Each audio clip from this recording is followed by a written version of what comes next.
আপোনালোকৰ মাজলৈ লৈ আহিছোঁ ইংৰাজীৰ ব্যাকৰণৰ কেইটামান কুৱেশ্যন।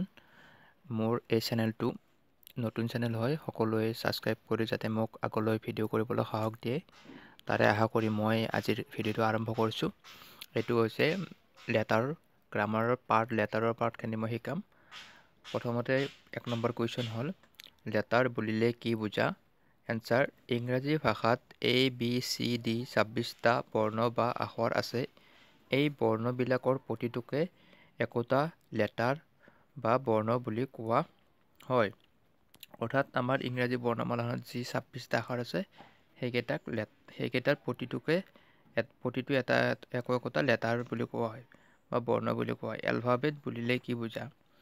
2 নম্বৰ কুৱেশ্যন, এনচাৰ: ইংৰাজী 26টা বৰ্ণক একেলগে এলফাবেট বা বৰ্ণমালা বুলি কোৱা হয়।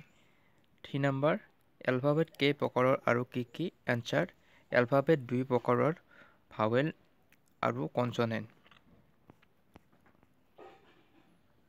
4 নম্বৰ, ভাৱেল বুলিলে কি বুজা? Answer: A, E, I, O, U এই 5টা লেটাৰক ইংৰাজীত ভাৱেল বা স্বৰবৰ্ণ বোলে।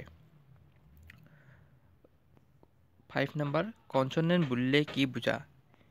A, E, I, O, U এই 5টাৰ বাহিৰে বাকীবোৰ লেটাৰক কনছনেণ্ট বা ব্যঞ্জনবৰ্ণ বোলে। যেনে A, E, I, O, Uৰ বাহিৰে যিকেইটা বৰ্ণ আছে, অৰ্থাৎ এইকেইটাক বাদ দি যিকেইটা আছে সেইকেইটাক কনছনেণ্ট বুলি কোৱা হয়।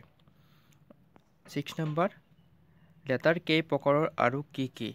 এনচাৰ: লেটাৰ 2 প্ৰকাৰৰ, কেপিটেল লেটাৰ অৰ্থাৎ ডাঙৰ হাতৰ আৰু স্মল লেটাৰ হ'ল সৰু হাতৰ। আজি এইখিনি দিলোঁ। নেক্সট আৰু এটা পাৰ্ট আছে, এইটো কমপ্লিট হ'বৰ কাৰণে আৰু এটা পাৰ্ট নেক্সট টাইম বনোৱা হৈছে।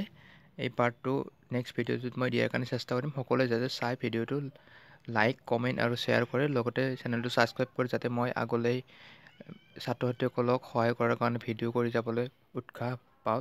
তাৰে আশা কৰি আজি ভিডিঅ'টো ইমানতে সমাপ্ত কৰিছোঁ।